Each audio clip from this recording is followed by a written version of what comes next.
आपके अपने YouTube channel संगम संग्राम एजुकेशन में हार्दिक स्वागत है। आज हम लोग क्लास 12 का मैथ पढ़ने वाले हैं। चलिए हम लोग आगे बढ़ते हैं, वेक्टर पढ़ने वाले हैं। तो आज पढ़ने वाले हैं वेक्टर आग लगा देने वाला वीडियो, वेक्टर में आग लगा देने वाला वीडियो।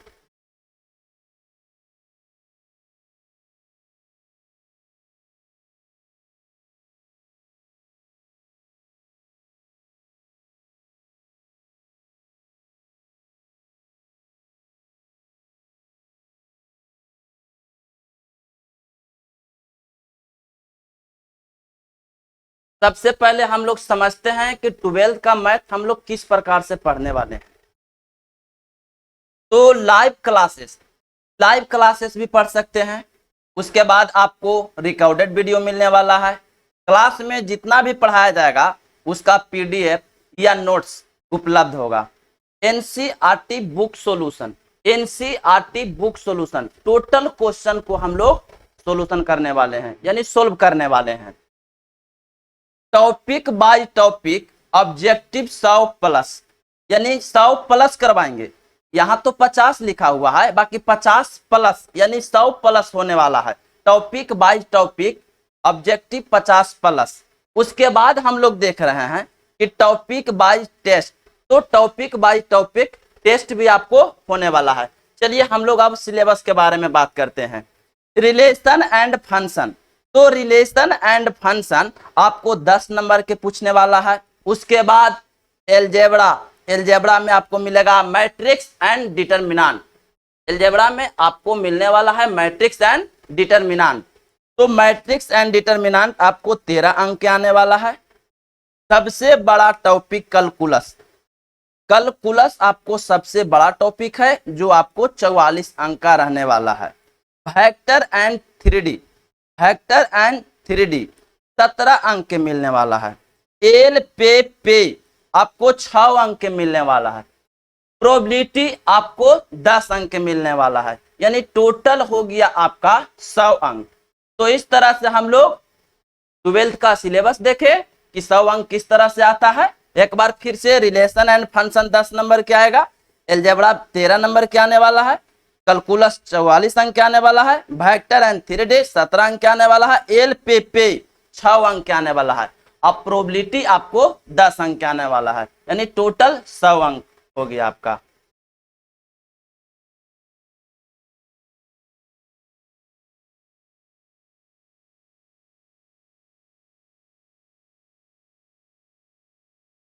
वेक्टर, आज का क्लास वेक्टर, यानी जिसको हिंदी में हम लोग सदिश कहते हैं, जिसको हिंदी में हम लोग सदिश कहते हैं।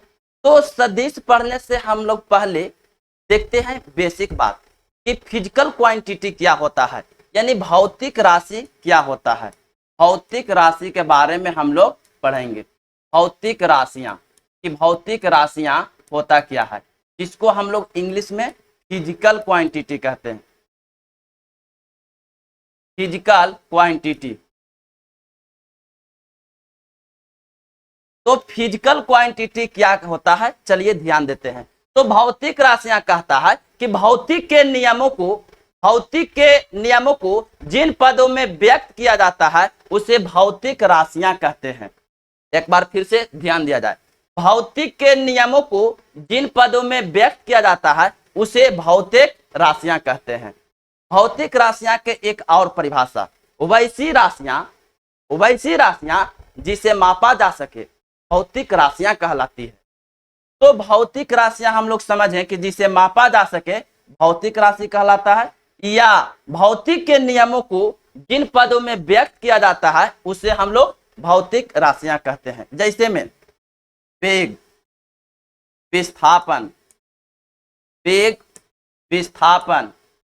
बल, चाल, समय, सब के सब क्या है, सब के सब भौतिक राशियां हैं। यानी कहता है कि भौतिक के नियमों को जिन पदों में व्यक्त किया जाता है उसे भौतिक राशियां कहते हैं, फिजिकल क्वांटिटी कहते हैं। जैसे में वेग, विस्थापन, बल, चाल, समय इत्यादि। भौतिक राशियां 2 प्रकार के होते हैं। भौतिक राशियां दो प्रकार के होते हैं।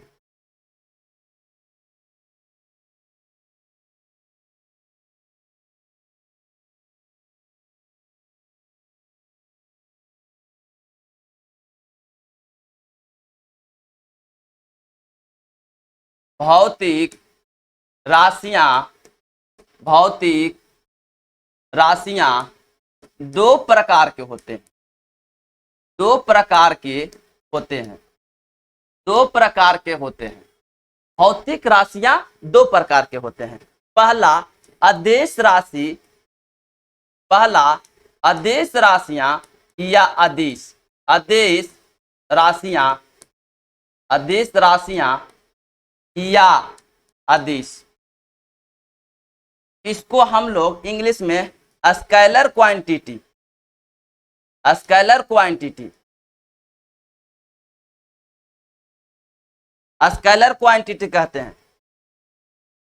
और आपका दूसरा है सदिश राशियां, सदिश राशियां या सदिश भी कहते हैं, सदिश राशियां या सदिश, या सदिश, इसको इंग्लिश में वेक्टर क्वांटिटी कहते हैं, वेक्टर क्वांटिटी, वेक्टर क्वांटिटी या हम लोग वेक्टर कहते हैं, या वेक्टर कहते हैं। स्केलर क्वांटिटी या स्केलर भी हम लोग कहते हैं, या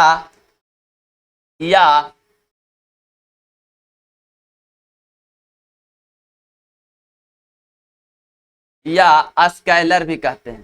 चलिए हम लोग पारा पारी दोनों को समझते हैं कि अदिश राशियां है क्या, सदिश राशियां है क्या, स्केलर क्वांटिटी है क्या, वेक्टर क्वांटिटी है क्या। तो हम लोग भौतिक राशियां समझ गए हैं कि भौतिक के नियमों को जिन पदों में व्यक्त किया जाता है उसे भौतिक राशियां कहते हैं, या वैसी राशियां जिसे मापा जा सके भौतिक राशियां कहलाती है। तो इसके बाद हम लोग देख रहे हैं अदिश राशि, सदिश राशि। भौतिक राशियां दो प्रकार के, अदिश राशियां और सदिश राशियां। तो अदिश राशियां है क्या, तो ध्यान से समझिए। कहता है वैसी भौतिक राशियां, वैसी भौतिक राशियां जिसमें केवल परिमाण होता है, दिशा नहीं होता है, तो उसे अदिश राशियां कहते हैं। एक बार फिर से ध्यान दिया जाए, वैसी भौतिक राशियां, वैसी भौतिक राशियां जिसमें केवल परिमाण होता है, दिशा नहीं होता है, तो उसे अदिश राशियां या अदिश कहते हैं। सदिश समझिए, सदिश क्या है, तो कहता है सदिश, सदिश कहता है कि वैसी भौतिक राशियां जिसमें परिमाण तथा दिशा दोनों होता है, वैसी भौतिक राशियां जिसमें परिमाण तथा दिशा दोनों होता है और यह त्रिभुज और समांतर चतुर्भुज के नियम को पालन करता है, उसे हम सदिश राशियां या सदिश कहते हैं। तो कहता है केवल परिमाण हो तो दिश राशियां, परिमाण दिशा दोनों हो तो सदिश राशियां, और साथ में कहता है कि यह त्रिभुज और समांतर चतुर्भुज के नियम को पालन करता है, त्रिभुज और समांतर चतुर्भुज के नियम को पालन करता है। तो अदिश राशियां के एग्जाम्पल में क्या होगा, जैसे कार्य, आवेश, कार्य, आवेश, उसके बाद कहता है द्रव्यमान, आयतन, आयतन इत्यादि। ये सब क्या है जी, सब अदिश राशियां हैं, समझ लीजिए। कार्य, आवेश, द्रव्यमान, आयतन इत्यादि सब के सब क्या है, अदिश राशियां। सदिश राशियां क्या है, जैसे वेग, विस्थापन, विस्थापन, त्वरण, बल, तीव्रता, सब के सब क्या है, इस सब के सब सदिश राशियां। तो हम लोग समझ गए केवल परिमाण हो दिशा न हो अदिश राशि कहलाता है, या अदिश राशियां कहलाता है, या अदिश कहलाता है। अब परिमाण हो, दिशा हो और त्रिभुज समांतर चतुर्भुज के नियम को, त्रिभुज और समांतर चतुर्भुज के नियम को पालन करता है, तो सदिश राशियां कहलाता है। चलिए आगे बढ़ते हैं।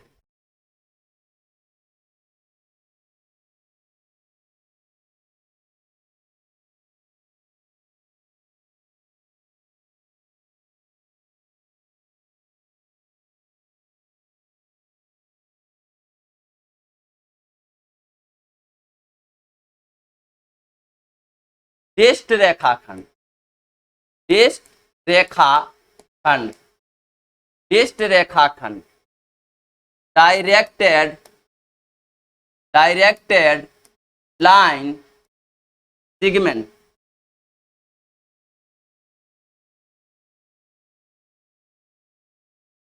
डायरेक्टेड लाइन सेगमेंट, डिस्ट रेखाखंड। डिस्ट रेखाखंड है क्या सर, समझिए। तो वैसा रेखाखंड, रेखाखंड तो हम लोग जूनियर क्लास में पढ़े हैं कि जिसके दोनों तरफ अंत बिंदु हो उसे रेखाखंड कहते हैं, जिसके दोनों तरफ अंत बिंदु हो उसे रेखाखंड कहते हैं। लेकिन यहाँ डिस्ट रेखाखंड है, तो कहता है डिस्ट रेखाखंड वैसा रेखाखंड, वैसा रेखाखंड जो दिशा प्रदर्शित करता है उसे डिस्ट रेखाखंड कहते हैं। जैसे मान लिया जाए ए है बी है, ये तो रेखा है, लेकिन अगर ये दिशा कर दिया जाए कि ए है, ए से बी की ओर जा रहा है, ए से बी की ओर जा रहा है, ये डिस्ट रेखाखंड है। तो वैसा रेखाखंड, ये भी रेखाखंड है लेकिन ये दिशा दिखाने वाला रेखाखंड है, तो यही हो गया डिस्ट रेखाखंड। वैसा रेखाखंड जो दिशा प्रदर्शित करता है उसे डिस्ट रेखाखंड कहते हैं। डिस्ट रेखाखंड के सिरे दो बिंदु होते हैं, एक प्रारंभिक बिंदु और एक अंतिम बिंदु। डिस्ट रेखाखंड के सिरे दो बिंदु, एक बिंदु ए, एक बिंदु बी। तो जो बिंदु ए है ये प्रारंभिक बिंदु है, एक बिंदु बी है जो अंतिम बिंदु है। ये आपका इनिशियल पॉइंट है, ये आपका टर्मिनल पॉइंट है। तो देख लीजिए डिस्ट रेखा में हम लोग देखें कि जो दिशा प्रदर्शित करता है उसे डिस्ट रेखाखंड कहते हैं। डिस्ट रेखाखंड के सिरे दो बिंदु होते हैं, एक प्रारंभिक बिंदु और एक अंतिम बिंदु।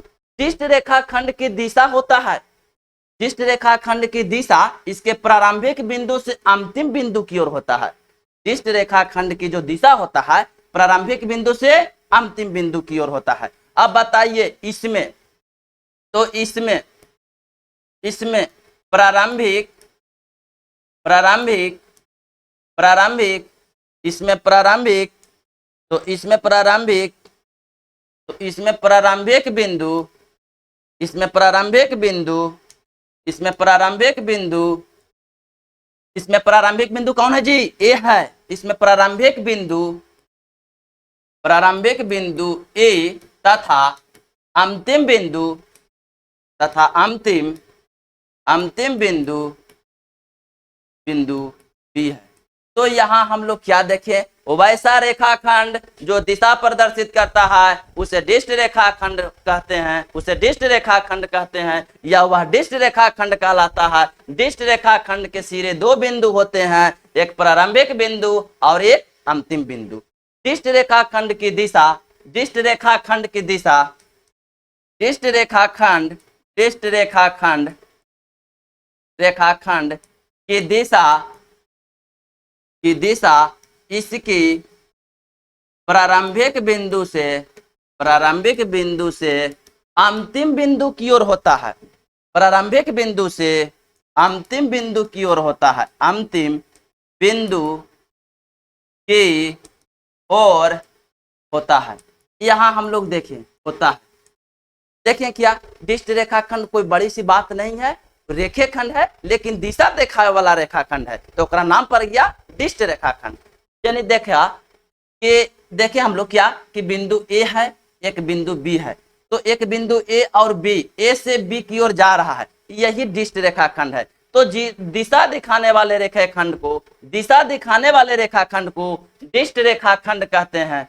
समझ लीजिए, तो कहता है वैसा रेखाखंड जो दिशा दिखाता है, यानी जो दिशा को प्रदर्शित करता है उसे डिस्ट रेखाखंड कहते हैं। डिस्ट रेखाखंड में दो बिंदु होते हैं, एक प्रारंभिक बिंदु और एक अंतिम बिंदु।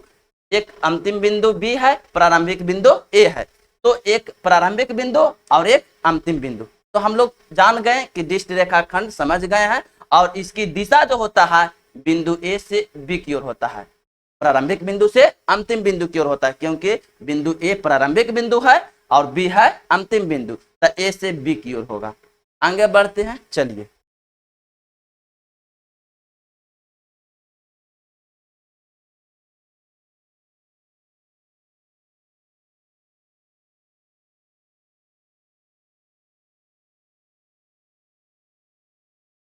क्लास 10th में हम लोग दो अक्ष के बारे में पढ़े हैं, एक्स अक्ष और वाई अक्ष। लेकिन यहाँ आपको जेड अक्ष भी मिलने वाला है। ई एक्स अक्ष है, ई आपका वाई अक्ष है और ई आपका जेड अक्ष है। तो समझिए, मान लेते हैं कि एक बिंदु ए है और एक बिंदु बी है। बताइए, ये तो रेखाखंड है। जब ये रेखाखंड है तो इसका कुछ ना कुछ मैग्नीट्यूड होगा, परिमाण होगा। अब चलिए इसको हम लोग ऐसे दिखा दिए तो ये क्या हो गया सर? तो ये डिस्ट रेखाखंड हो गया। तो हम लोग वेक्टर में क्या पढ़े थे? तो वेक्टर में पढ़े थे कि परिमाण के साथ साथ, वेक्टर में पढ़े थे कि परिमाण के साथ साथ दिशा भी होता है। तो देख रहे हैं कि ए बी का कुछ ना कुछ परिमाण है, इसका साथ में कुछ ना कुछ तो दिशा है। देख लीजिए, दिशा दिखा रहा है, ए से बी की ओर जा रहा है तो दिशा है। तो यह वेक्टर हो गया, मान लेते हैं वेक्टर आर है। तो हम लोग देखें क्या, हम लोग यह देखें जी कि वेक्टर को इस तरह से सूचित करते हैं, वेक्टर को इस तरह से सूचित करते हैं। तो वेक्टर को हम लोग किस तरह से सूचित करते हैं, चलिए आते हैं।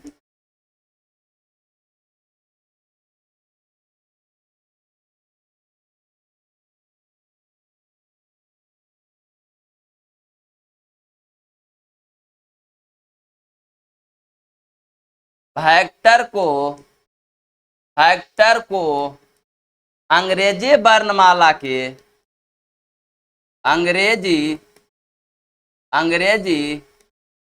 वर्णमाला के छोटे छोटे अक्षरों के ऊपर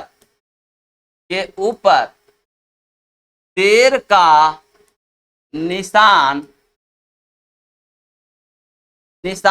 या उन अक्षरों को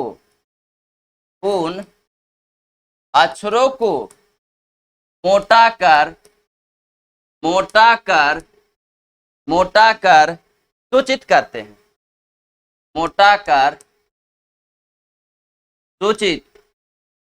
हैं, तो हम लोग क्या देखें कि वेक्टर को किस तरह से सूचित करते हैं।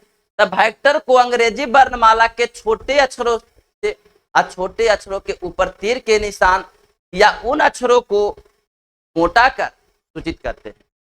तो यहाँ हम लोग देख लिए कि यहाँ है ए और यहाँ है बी, ए है बी है ई।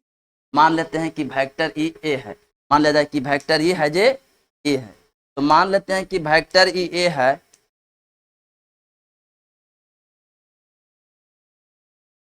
ये वेक्टर ए है। तो हम लोग इस तरह से देख लीजिए, इस तरह से हम लोग सूचित करते हैं। अंग्रेजी वर्णमाला के छोटे अक्षर के ऊपर तीर लगा करके हम लोग सूचित करते हैं, या इन अक्षरों को मोटा कर दीजिए, उस तरह से भी हम लोग सूचित करते हैं। तो यहाँ देख लिए कि इस तरह से सूचित कर दीजिए, इस तरह से सूचित कर दीजिए, इस तरह से dot dot dot etc etc, इस तरह से भी हम लोग सूचित करते हैं। या ए लिखें तो इसको मोटा करिए। बताइए जी, ऐसे कौन लिखेगा? कितना टाइम लग रहा है लिखने में? ऐसे कोई लिखेगा? तो हम लोग किस तरह से लिखने वाले हैं, यही लिखने वाले। अंग्रेजी वर्णमाला के छोटे अक्षरों के ऊपर तीर लगा देंगे, इसी प्रकार से हम लोग वेक्टर को सूचित करने वाले हैं। चलिए हम लोग क्या समझे, यही चीज समझे कि वेक्टर को अंग्रेजी वर्णमाला के छोटे अक्षरों के ऊपर तीर का निशान या उन अक्षरों को मोटा कर सूचित करते हैं। इस प्रकार से हम लोग वेक्टर को सूचित करते हैं। अगर आपको लिखना है वेक्टर से तो आई से, वेक्टर डे तो आई से, वेक्टर ए तो आई से, इस तरह से हम लोग सूचित करते हैं। आगे बढ़ते हैं।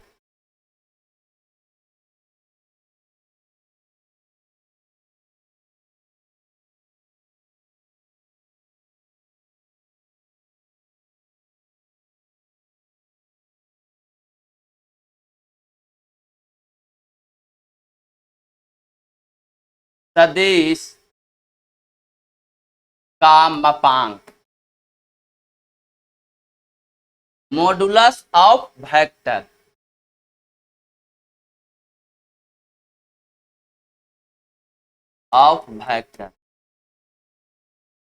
चलिए सदिश का मापांक होता क्या है समझिए। तो कहता है कि किसी सदिश के परिमाण को व्यक्त करने वाली धनात्मक संख्या को सदिश का मापांक कहते हैं। एक बार फिर से, किसी सदिश के परिमाण को व्यक्त करने वाली धनात्मक संख्या को सदिश का मापांक कहते हैं, यानी मॉडुलस ऑफ वेक्टर कहते हैं।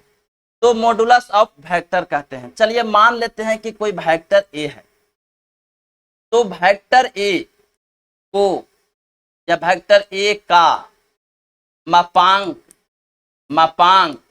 को वेक्टर ए का या वेक्टर ए को मापांक का को या वेक्टर ए का मान लीजिए वेक्टर ए का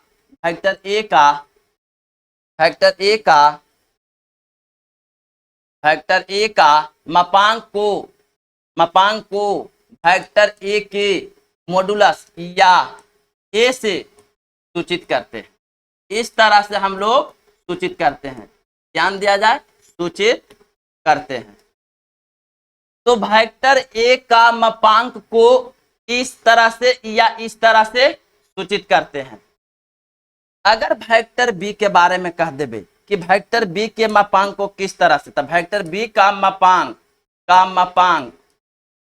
को वेक्टर बी के मैग्नीट्यूड यानी वेक्टर बी का मॉडुलस या बी से सूचित करते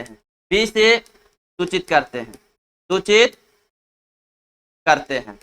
अगर आपसे पूछे कि vector a plus vector b का मापांक को हम लोग किस प्रकार से सूचित करेंगे, तो हम लोग कहेंगे vector a plus vector b का मापांक यानी मॉडुलस निकाल दीजिए इस तरह से।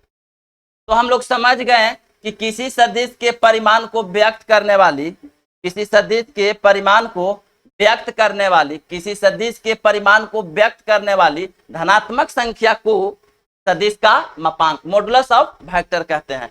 यदि आपसे वेक्टर ए का मापांक पूछे कि वेक्टर ए का मापांक को कैसे सूचित करते हैं, तो ऐसे सूचित करते हैं ना तो ए से। वेक्टर बी का मापांक को कैसे सूचित करते हैं, ऐसे सूचित करते हैं ना तो बी से। अगर वेक्टर ए प्लस बी का मापांक को किस प्रकार से सूचित करते हैं, तो बस ओकरे में ऐसे लगा दीजिए, मॉडुलस लगा दीजिए। आगे बढ़ते हैं।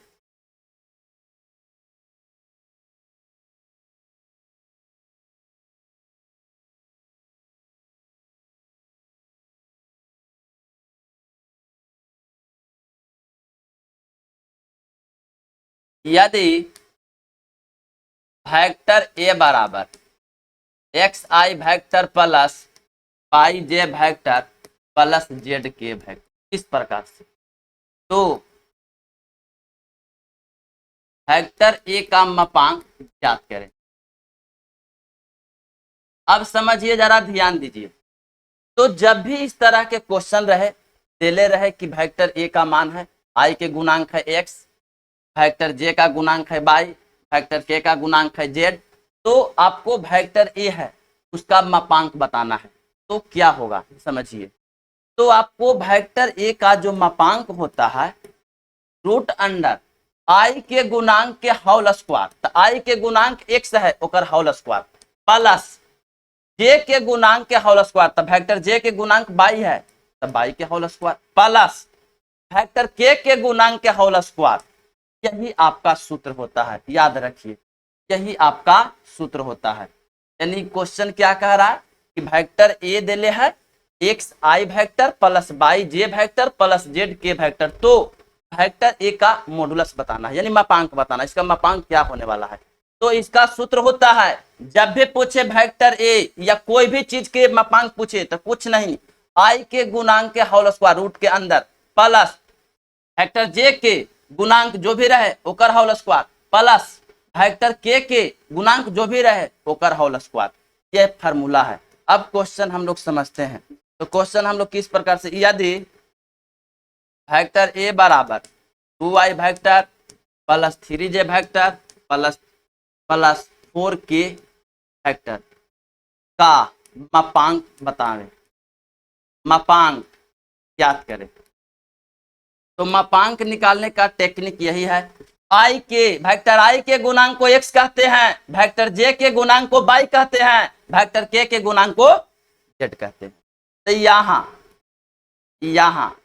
आई के गुणांक 2 है तो x का मान 2 आ गया, अब जे के गुणांक है तो जे के गुणांक कितना है तो 3 है, तो ये y के मान 3 हो गया। वेक्टर के गुणांक तो के गुणांक 4 है तो z के मान 4। यानी वेक्टर i के गुणांक को x कहते हैं, जे के गुणांक को y कहते हैं, वेक्टर के गुणांक को z कहते हैं। और हम लोग जानते हैं कि वेक्टर a का जो मॉडुलस होता है उसका फॉर्मूला यहाँ देख लीजिए, root under x square plus y square plus z square. चलिए वैल्यू रखिए, तो रूट अंडर एक्स के जगह पर 2 तो 2 के स्क्वायर प्लस वाई के जगह पर 3 तो 3 के स्क्वायर, जेड के जगह पर 4 तो 4 के स्क्वायर। अब इसको हल करिए, 2 के स्क्वायर कितना 4, 3 के स्क्वायर 9, 4 के स्क्वायर 16, 16 4 20 9 29, यानी आपका आ गया रूट में 29।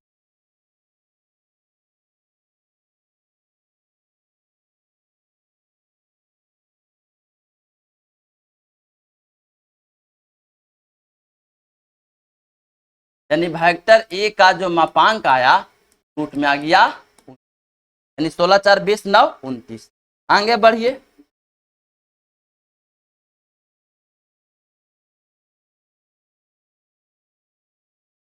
यदि वेक्टर बी बराबर 3i vector plus 3j vector plus 3k vector, इस प्रकार से वेक्टर है तो इसका मापांक क्या होने वाला है सर। तो चलिए, वेक्टर i के गुणांक को x कहते हैं, वेक्टर j के गुणांक को y कहते हैं, वेक्टर k के गुणांक को z कहते हैं। आइए यहां समझिए, यहाँ x बराबर तब वेक्टर i के गुणांक, y बराबर तब वेक्टर j के गुणांक, z बराबर वेक्टर k के गुणांक, सब के गुणांक 3 है तब वेक्टर b के मॉडुलस, यानी इसका हम लोग मापांक निकाल रहे हैं। तो root under x square plus y square plus z square. अब फार्मूला तो हम लोग पुट कर दिए हैं, ध्यान दीजिए, अब मान रख देना है। यानी एक्स के जगह पर 3 तो 3 के स्क्वायर प्लस वाई के जगह पर 3 3 के स्क्वायर, जेड के जगह पर 3 3 के स्क्वायर, तो 3 के स्क्वायर 9 प्लस 9 प्लस 9 27 आ गया।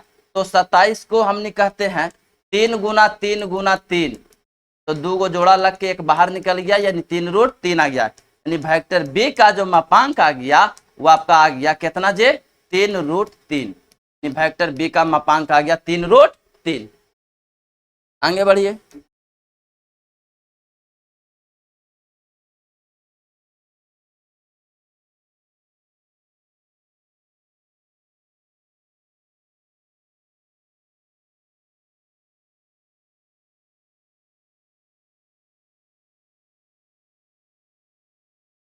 ऐसे दे ले रहेगा और पूछेगा कि इसका मान क्या होगा। तो देखिए ये वेक्टर है और इसका मापांक पूछना है, तो मान लीजिए कि वेक्टर ए है, मान लिया जाए कि वेक्टर ए है। चलिए मान लेते हैं कि वेक्टर ए का मान है, तो 2i vector plus 3j vector plus में 4k वेक्टर। अब बताइए x by Z, vector i के गुणांक को x कहते हैं, वेक्टर j के गुणांक को y कहते हैं, वेक्टर k के गुणांक को z कहते हैं। तो यहाँ x बराबर 2, y बराबर 3, z बराबर 4। तो वेक्टर ए के मापांक, तो वेक्टर ए के मापांक के formula root under x square plus y square plus z square. तो एक्स के जगह पर 2 तो 2 के स्क्वायर, वाई के जगह पर 3 तो 3 के स्क्वायर, जेड के जगह पर 4 तो 4 के स्क्वायर। 2 के स्क्वायर बता दीजिए 4, 3 के 9, 4 के 16, 16 4 20 9 29, यानी इसका वैल्यू जो है रूट में 29 आने वाला है। तो हम लोग आज के क्लास में क्या समझे, मापांक समझ गए कि मापांक किस तरह से निकलता है। उसके बाद सदिश राशि, अदिश राशि, इस वन भी समझे थे, भौतिक राशि भी समझे, वेक्टर को किस प्रकार से निरूपित करते हैं इस तरह से भी समझे। मिलते हैं पार्ट 2 वीडियो में। यदि वीडियो पसंद आया हो तो लाइक शेयर सब्सक्राइब करना न भूलें।